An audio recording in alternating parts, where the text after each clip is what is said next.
बिस्मिल्लाहिर्रहमानिर्रहीम। अस्सलाम वालेकुम वरहमतुल्लाह। अर्बुद्दू टीवी में आपको खुश आमदीद कहता हूँ। हम सऊदी अरेबिया में रहते हैं, हमारे साथ ऐसे मामलात पेश आते रहते हैं।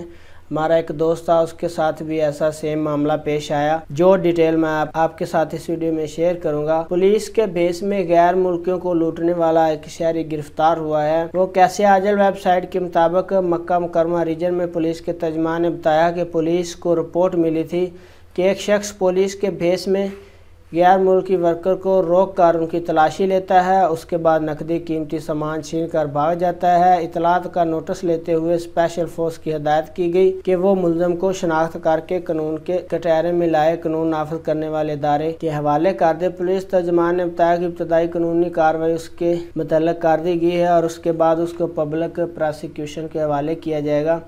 ऐसे बहुत सारे वाक़यात गैर मुल्कियों के साथ होते रहते हैं, ख़ुसूसन जो सऊदी अरेबिया में गैर मुल्की नए आते हैं उनको ये ज़्यादा पकड़ते हैं। उनको पता चल जाता है कि इनको इतनी ज़्यादा अरबी नहीं आती, और जब वो अरबी में बात करते हैं उनको कहते हैं कि इकामा दो। जब वो इकामा दिखाने की कोशिश करते हैं कि उनका पर्स छीन लेते हैं, पर्स छीन के भाग जाते हैं। तो ऐसे बहुत सारे दोस्तों के साथ वाक़या पेश आया है। तो अल्लाह पाक सऊदी अरेबिया में जितने भी गैर मुल्की मौजूद हैं उनकी हिफाजत फरमाए। अस्सलाम वालेकुम वरहमतुल्लाह।